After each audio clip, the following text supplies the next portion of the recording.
All right, welcome Bulldog fans to this week's edition of the Bulldog Update. I think that's the unofficial title anyway, and we'll kind of go with it from now. I'm here with Jonathan Gordon again. JG, thanks for being here. Thanks. Glad to be here again.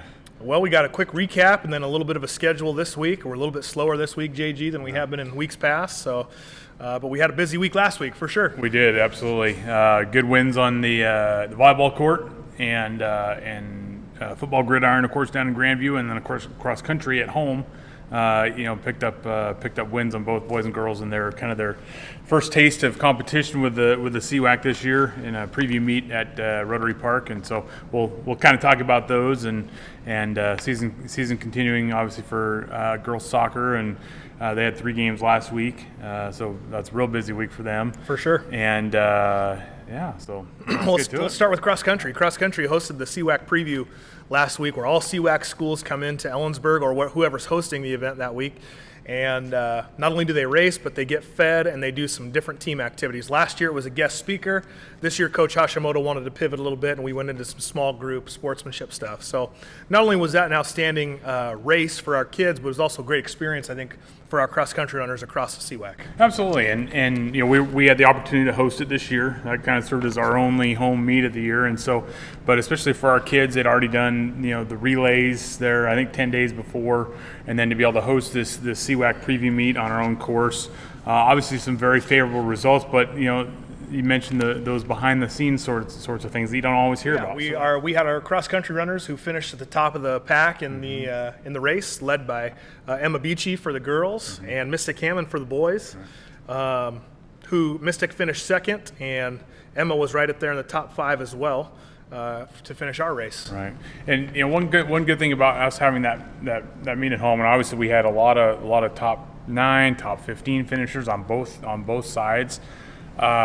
But being a home course, we had the opportunity to basically run our entire squad. We had 52 male runners and 34 on the female side. So that's, we basically, because you're not having to put them on a bus, take them somewhere. So it was good to get those kids the opportunity to compete at varsity level, and certainly, with cross country, with the team scoring and things like that, it's only your top 7 that actually either score points or, I guess, replace. They can accumulate points, but only 5 count towards the team total anyhow. But regardless of that fact, opportunity for these kids to go out and get some experience, in competition early on in the season, and they can build off of that as we get closer to conference. Yeah, and Coach Hashimoto does a fantastic job. We only score 7 athletes for the varsity, but I'd argue to say that most of those kids feel like they're varsity competitors because of the community that Jeff infuses into that program. Right, absolutely, and again, that leads to the success we kind of alluded to it last week, as far as this is a successful program year in and year out, and for various factors, including what we're seeing, with the opportunity to compete and know what the expectations are and so on. We saw that Thursday out at Rotary Park, and 5 of the top 9 on the boys' side again, and have the top or the second place finisher, both boys and girls, being from Ellensburg, and Emma, she was only 4 seconds off the pace, and so that's a good indication of where she's at, and some of our other kids have. That we expect to contribute, as well as some newcomers, are kind of leading the way so far. Yeah, and Emma, obviously where she's at now is not where she's going to be in November when it's state cross country meet time. Right, so. Absolutely.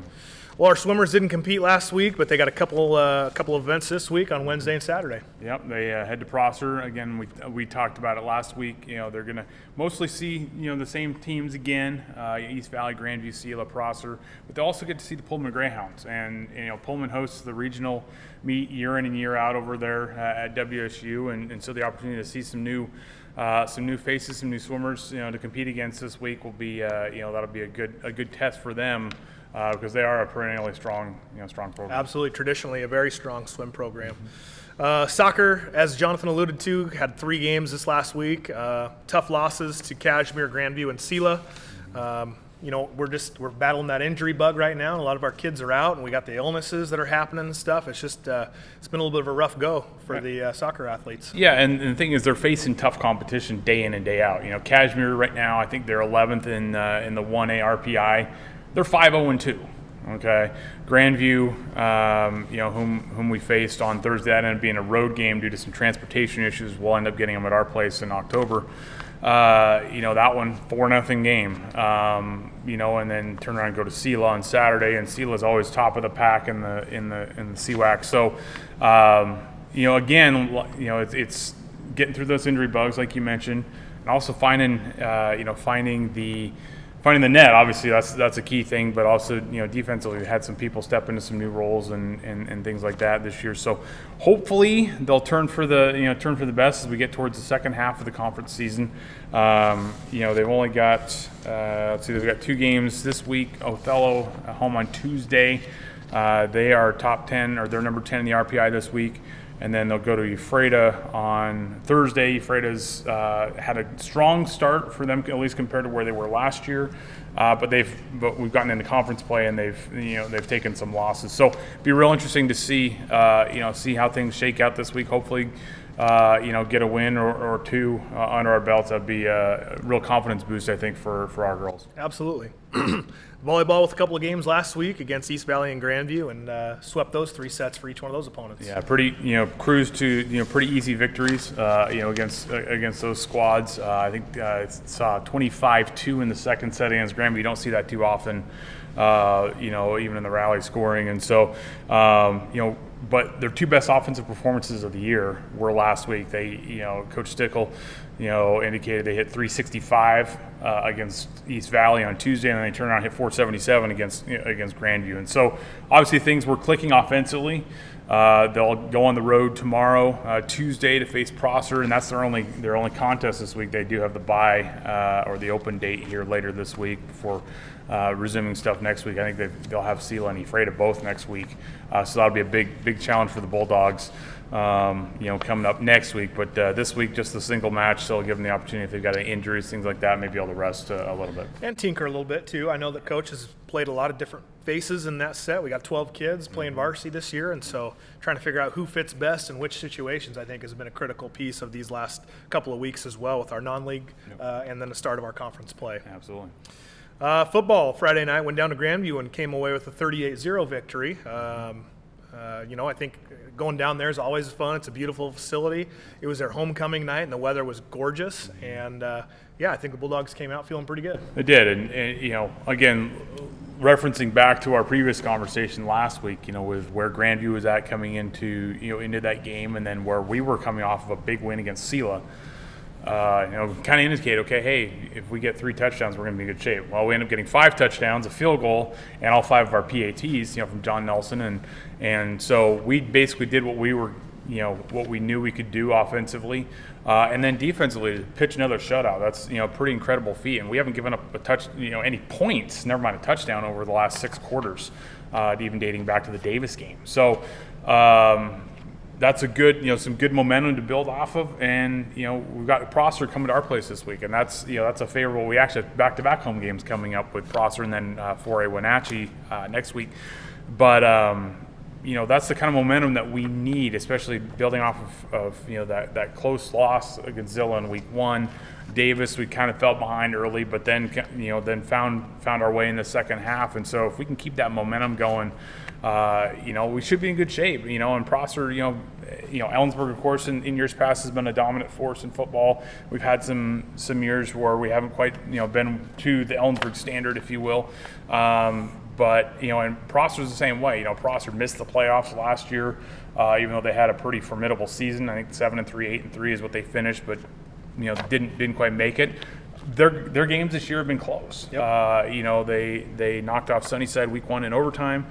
Then they went to 4A Skyline and got beat pretty good, but it's Skyline. They're one of the top programs in the state. And then they edged out Grandview in week 3 in their conference opener. And again, that was that one was probably not as close as the 7-point margin indicated. But then they go all the way to Aberdeen, all the way to Grace Harbor County last week, and lost a 2-point contest. In fact, I think they. Missed a 2-point conversion that gave them the opportunity to tie. Yeah. So, it's a long way to travel, both that and Skyline for them. And so another road game, for Prosser coming to our place. Thankfully, we get to have them at home, and hopefully those trends will continue of Bulldogs doing well and we'll find out come Friday night. I think Coach Zinasek would say that he's still tinkering himself, trying to figure out which guys are in which positions in the best moments. And I know that there's still a long way to go defensively, but man, our defense really showed up, like you said, on Friday night, pitching a shutout. Defensive secondary had a couple of picks. Isaac Stickle had a pick six. And so, yeah, it was just a good night, I think, of football. And, defensively maybe, and offensively too, maybe we're putting the puzzle together just a little bit. Exactly. And, guys that have been scoring week in and week out for us, Colton Magruder, Darius Hendaya, those are the guys that have kind of been our go-to. We've been, doing a lot of stuff on the ground. I think Liam Ewan, running things as the quarterback is kind of getting into a groove as well. Although we're still probably, run heavy, we're, like you say, we're getting the pieces all put together and hopefully putting ourselves in a position to where, don't want to say peaking at the right time because, you obviously want to be peaking at the end of the season, but from where we were starting at 0-2, have really, hopefully turned the corner over the last couple of weeks. But we'll find out. Again, we really have three. Well, every game's going to be a tough test the rest of the way. With Prosser, Wenatchee at home, then we go to Othello, then we've got East Valley at home, and then Ephrata on the road to end the regular season, and they're number 3 in the RPI right now with just one loss, and they, along with us, are tied at 2-0 atop the conference standings. But still very early, and it'll be interesting to see how everything plays out over the next month and change. Well, not only is Friday our home football game versus Prosser, but it's also mini cheer night, and we'll have a bunch of little cheerleaders and their families in Andreotti Stadium. And so I want to take a second here to hear from our cheerleaders and how excited they are for this weekend. I'm Hallie Smith. I'm a junior, and this is my second year cheering. I'm Sydney Parker. I'm a senior, and this is my third year cheering. Hey y'all, I'm Savvy Turner. I'm a senior, and this is my 4th year cheering. This season, us girls have been working super hard on new stunts and new cheers for halftimes and just during the game. It's been lots of fun. This weekend, Friday night, Prosser's coming to town. Kickoff is at 7. And our K9 theme is White Out! So make sure to come on, stop by, and watch us during halftime with the mini cheerleaders. All right, JG, I think that's about everything. And, we'll hope to see you out either on the gridiron for Friday night's game versus Prosser or on the soccer field or on the volleyball court for our volleyball athletes this week. They take on Prosser at Prosser. And then we'll be hosting some swim meets here real soon, too, up at the Central Washington University Aquatic Center. And we'd love for you to come out and support our swimmers in their first home swim events. For the past several years, 4 years, I think. Yeah, so would love to get them some support as well. But JG, thanks a ton for taking your time again, and we'll see you guys next week.